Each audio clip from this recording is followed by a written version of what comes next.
अभी हमारे यहाँ शादियों का सीज़न चल रहा है, तो शादी में ये मिठाई हमारे यहाँ ज़रूर बनती है। ख़ास करके बिटिया की शादी हो तो ज़रूर बनती है, क्योंकि बिटिया को विदाई में ये मिठाई दी जाती है। तो कल थी हमारे यहाँ शादी, तो हमारे यहाँ 2-3 दिन पहले ही हलवाई लगा दिए जाते हैं मिठाई बनाने के लिए। तो वहीं मैंने देखा कि हलवाई लोग कैसे इसको बनाते हैं कि ये इतनी रस भरी बन के तैयार होती है। बहुत ही कम सामान में हम इसे बनाएंगे। मुझे पहले से बनाना आता था, लेकिन इतना अच्छा मैं पहले नहीं बना लेती थी। लेकिन जब मैंने देखा कि हलवाई लोग इसको कैसे बनाते हैं, तो मैंने घर पर आकर इसे तुरंत ट्राई किया और रिज़ल्ट आपके सामने है। यकीन मानिए कि ये मिठाई एकदम खस्ता, रस भरी और बहुत ही कम सामान में और बहुत ही कम मेहनत में बनके तैयार हुई है। तो आइए शुरू करते हैं इसे बनाना बिल्कुल हलवाइयों की तरह से। यहाँ पर मैंने लिया है 250 ग्राम मैदा और ये है बेकिंग पाउडर। बेकिंग पाउडर आपको कितना डालना है? 250 ग्राम मैदे में बस 1/4 चम्मच के करीब डालना है या फिर 2 पिंच के करीब डालना है। और इसी के साथ हम डाल देंगे थोड़ी सी सौंफ। सौंफ का टेस्ट इसमें बहुत ही अच्छा आता है, हमारी तरफ डलता है। अगर आपको ना पसंद हो तो निकाल दीजिए, लेकिन इसको डालने से ना बहुत ही अच्छा टेस्ट आता है। और अब इसमें हम घी का मोयन लगाएंगे। घी का मोयन थोड़ा सा ज़्यादा ही लगाएंगे, जिसकी वजह से हमारी जो बालूशाही है वो खस्ता और रस भरी बन के तैयार होगी। तो यहाँ पर मैंने 3 चम्मच भर के घी डाल दिया है।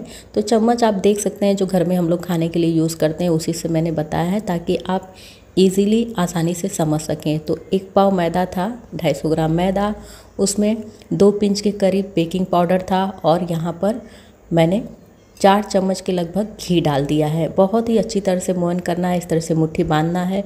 जब लड्डू बनने लगे अपने मिश्रण का, तो इसमें थोड़ा थोड़ा पानी डालकर आटा लगाना है। आटा एकदम लगाना नहीं है, बस आटे को बाइंड करना है।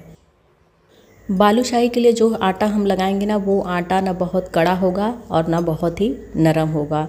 बिल्कुल इस तरह का आटा हम लगाएंगे, मीडियम, जैसे रोटी बनाने के लिए लगाते हैं उससे थोड़ा सा नरम ही आटा लगाएंगे। तो यहाँ पर आप देख सकते हैं मैंने आटे को गूँथा नहीं है, बस हल्का सा इसको इकट्ठा किया है। और देख भी सकते हैं कितना नरम आटा लगाया है।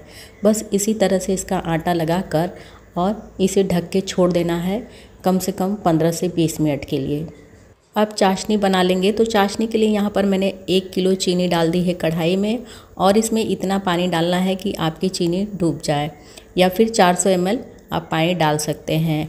और इसी के साथ यहाँ पर 4 से 5 इलायची कूट कर डाल देना है। बहुत ही अच्छा टेस्ट आता है इलायची का। और इसे मीडियम फ्लेम पर चलाते हुए पकाना है। जब चीनी एकदम अच्छी तरह से घुल जाए तो इसकी चाशनी को पहचानना है।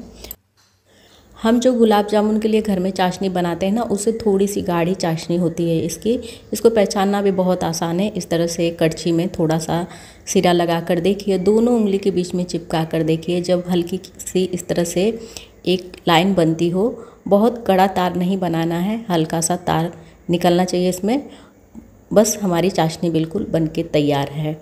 कई लोग तो इस चाशनी को बनाते समय केसर और फूड कलर ऐड करते हैं, लेकिन मैंने बिल्कुल घरेलू तरीके से इसे बनाया है। तो आप बिना फूड कलर और केसर के भी इसको बना सकती हैं।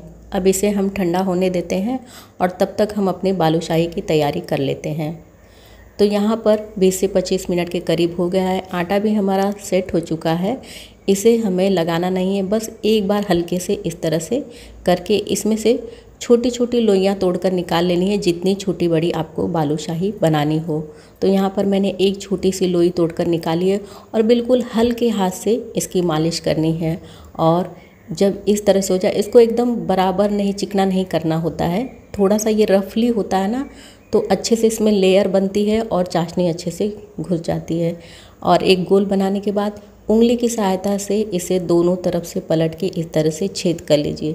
छेद करने से क्या होगा ना, ये चारों तरफ से अच्छे से पक जाएगी और पकने के बाद इसमें रस भी बहुत ही अच्छी तरह से एब्जॉर्ब हो जाएगा। तो इसी तरह से अपनी सारी बालूशाहियों को बना लेना है। इस मिठाई को बनाना मुझे बहुत ही अच्छा लगा, क्योंकि एक तो बहुत ही कम सामान में बनती है, बहुत ही कम टाइम और बहुत ही कम मेहनत में बन जाती है, और खाने में टेस्ट ना बहुत ही लाजवाब इसका आता है। और इसे बनाना भी बहुत आसान है। अगर आपने इसके पहले कभी कोई मिठाई नहीं ट्राई की है तो इसको ट्राई करिए, आपको पहली बार में ही ये मिठाई बनाना आ जाएगा। तो यहाँ पर हमारी कुछ बालूशाही बनके तैयार हो चुकी है। अब इन्हें हम तेल में सेक लेते हैं। तो आपको अगर बहुत अच्छा स्वाद चाहिए तो आप इसे घी में भी बना सकते हैं, लेकिन मैंने यहाँ पर रिफाइंड तेल यूज़ किया है। तेल को बहुत ही हल्का गरम करना है, एकदम धीमी आंच, जो सबसे लास्ट वाली आंच होती है ना, वो रखनी है। और इसमें छोटा सा मैदा का टुकड़ा डालकर देखिए, जब ये हल्के हल्के बुलबुले छोड़ने लगें तो इसी में जो हमारी ये जो सारी बालूशाही तैयार है एक एक करके डाल देनी है। कम से कम 5 से 7 मिनट लग जाता है इन बालूशाहियों को ऊपर आने में। जैसे जैसे तेल हल्का गर्म होने लगेगा वैसे वैसे ये बालूशाहियाँ अपने आप ऊपर आने लगेंगी तेल में। जब तक ये बालूशाहियाँ अपने आप ऊपर ना आए तब तक तो बिल्कुल भी इन्हें छूना नहीं है। जैसे ही ये ऊपर आ जाएंगी तो इन्हें एक एक करके इस तरह से पलट दीजिए। तो आप देख सकते हैं पहले जो बालूशाही का साइज़ था वो कितना छोटा था और बाद में कितना बड़ा हो गया है। तो जैसे जैसे ये बालूशाहियाँ तेल में पकेंगी वैसे वैसे हल्का सा थोड़ा सा इसका साइज़ बड़ा होगा। और अच्छी तरह से इन्हें इसी तरह से पलट पलट कर सेकते रहना है, हल्का गोल्डन कलर आने तक। जब ये बालूशाही हल्की से सीख जाए तो यहाँ पर आप आंच को मीडियम कर सकते हैं और मीडियम फ्लेम पर इसे हल्का सुनहरा होने तक तल लेना है। इसको बहुत ही आराम से एकदम पेशेंस के साथ तला जाता है, बिल्कुल भी जल्दीबाजी नहीं करनी है, वरना ये अंदर से कच्ची रह जाएगी और बाहर से जल भी सकती है। तो मीडियम टू लो फ्लेम पर हम इसे जब तलेंगे ना तो ये बहुत ही अच्छी सी गोल्डन कलर की हो जाएगी और ऊपर से खस्ता कुरकुरी रहेगी। और जब आप इसे चाशनी में डालेंगे तो एकदम रस भरी ये बनके तैयार होगी। बालूशाही का एक बैच फ्राई करने में कम से कम 20 से 25 मिनट का समय लग जाता है।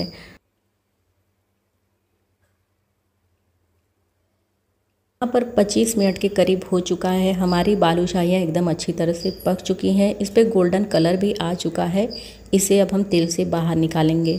थोड़ी सी लाइट ज़्यादा होने की वजह से इसका कलर उतना अच्छा नहीं लग रहा है। मैं अभी लाइट ऑफ करके आपको दिखाती हूँ कि इस पर कितना बढ़िया गोल्डन कलर आया हुआ है। तो लाइट ऑफ करने के बाद आप इसका कलर देख सकते हैं, बिल्कुल इसी तरह से आपको भी सेकना है। और अब इसे चाशनी में डाल देना है। तो जब आप इसे चाशनी में डालें ना तो चाशनी को भी हल्का सा गर्म कर लें, बिल्कुल हल्का। चाशनी को उतना ही गर्म करना है ताकि आप उसमें उंगली डालें तो सह सके चाशनी की गर्मी को। और अब हम एक एक करके अपनी सारी जो बालूशाहियाँ हैं उसको चाशनी में डाल देंगे। और चाशनी में डालकर सिर्फ अगर 15 से 20 मिनट आप छोड़ देते हैं ना तो आपकी जो ये बालूशाही है सारी चाशनी को अच्छी तरह से सोख लेती है। बालूशाही के लिए आप जब भी चाशनी बनाइए तो चाशनी थोड़ी सी बढ़ा के बनाइए ताकि आपकी बालूशाही बनने के बाद चाशनी में अच्छी से डूब सके और उसमें चाशनी अच्छी तरह से एब्जॉर्ब हो सके। तो यहाँ पर मैंने 250 ग्राम मैदा के लिए 1 किलो चीनी का इस्तेमाल किया था, जो परफेक्ट है। बाद में आपकी चाशनी बचेगी तो आप उसे किसी भी काम में यूज़ कर सकते हैं, लेकिन अगर थोड़ी भी चाशनी कम हुई ना तो अच्छे से वो सोखेगी नहीं। तो अभी मुश्किल से 15 मिनट हो रहे हैं मुझे अपनी बालूशाही को चाशनी में डाले हुए। और ये देखिए बालूशाही ने कितनी अच्छे से चाशनी को पी लिया है और देख के ही लग रहा है कि इसमें कितनी अच्छे से चाशनी भरी हुई है। यहाँ पर देखिए हमारी बालूशाही का कलर भी एकदम परफेक्ट आया है, शेप भी एकदम अच्छा है, जैसा मार्केट में मिलता है बिल्कुल उसी तरह का है। तो आप भी इस तरह से अपने घर पे बना सकते हैं। और अगर आप किसी को खाने को देंगे तो ऐसा नहीं मैं कहूँगी कि कोई नहीं जान पाएगा कि आपने मार्केट से मंगाया है, सब जान जाएंगे कि आपने इसे घर पे बनाया है। क्योंकि घर की बनी हुई चीज़ों का ना टेस्ट ही अलग होता है, मार्केट से भी अच्छा बन के तैयार होता है घर पे। आपके मेहमान इसको खाने के बाद ये ज़रूर कहेंगे कि आपने मार्केट से भी अच्छा इसको बनाया है, बहुत ही टेस्टी लग रहा है खाने में। या फिर आप भी इसको टेस्ट करेंगे तो आपको टेस्ट ही पता चल जाएगा कि आपने कितना बढ़िया बनाया है। अब 20 से 25 मिनट चाशनी में डूबने के बाद मैं इसे इस तरह से छन्नी वाले बर्तन पे निकाल ले रही हूँ ताकि जो एक्स्ट्रा चाशनी है वो नीचे निकल जाए। और अगर आपको बहुत मीठा खाना पसंद है तो आप इस बालूशाही को चाशनी में देरी तक छोड़ दीजिए। अगर आप इसे रात में बनाते हैं और सुबह तक छोड़ देती हैं ना तो इसके ऊपर चाशनी जम भी जाएगी। लेकिन मुझे वो वाली बालूशाही नहीं पसंद है, मुझे बस अंदर तक रस भरी रहती है ना, वही वाली पसंद है।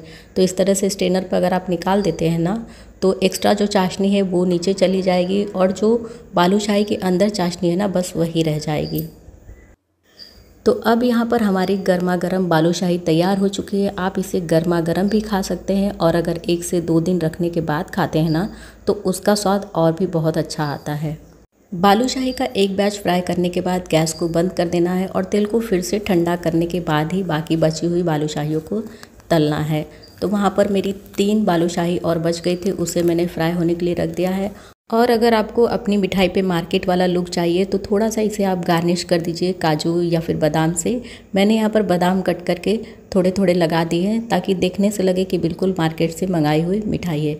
खाने में तो कोई टेस्ट में अंतर नहीं पड़ेगा, आप इसको बादाम लगाइए चाहे वैसे ही खाइए, कोई बात नहीं है। और यहाँ पर हमारी सारी मिठाई बनके तैयार हो चुकी है। मैं आपको एक मिठाई तोड़कर भी दिखाऊंगी जिससे आपको पता चल सके कि ये मिठाई सचमुच रसभरी बनके तैयार हुई है। घी का मोयन देने की वजह से ये मिठाई एकदम मुंह में घुल जाने वाली बनके तैयार होती है। तो यहाँ पर तोड़ने से ही आपको पता चल रहा है कि ये मिठाई कितनी खस्ता और नरम बनके तैयार हुई है। और रस देखिए, इसके अंदर चाशनी कितनी अच्छी तरह से सोखा हुआ है इस मिठाई ने। तो आप भी इस तरह से घर के ही सामान से इसको बना सकते हैं। चीनी, मैदा, घी तो सब आपको घर पे ही मिल जाएगा। और एक एक्स्ट्रा सामान आपको बाज़ार से मंगाना है, जो बेकिंग पाउडर है, उसे डालिए और इसे बनाइए। बिल्कुल मार्केट से भी अच्छी मिठाई आपके घर पे ही बनके तैयार हो जाएगी। हलवाई वाले भैया ने तो इसमें बहुत सारे तामझाम किए थे, लेकिन मैंने बहुत ही सिंपल तरीके से आप लोगों को बताने की कोशिश की है ताकि आप ये ना सोचें कि मेरे पास ये नहीं है तो मैं इसको कैसे बनाऊँ, वो नहीं है तो कैसे बनाऊँ। सिंपल एकदम घर के सामान से आप इसको बना सकती हैं। और यदि वीडियो आप लोगों को थोड़ी सी पसंद आती है तो वीडियो को लाइक, शेयर, कमेंट करना बिल्कुल भी ना भूलिए। और अगर चैनल पर नए हैं, मेरी और भी ऐसे ही आसान रेसिपी देखना चाहते हैं तो प्लीज़ चैनल को कर लीजिए सब्सक्राइब।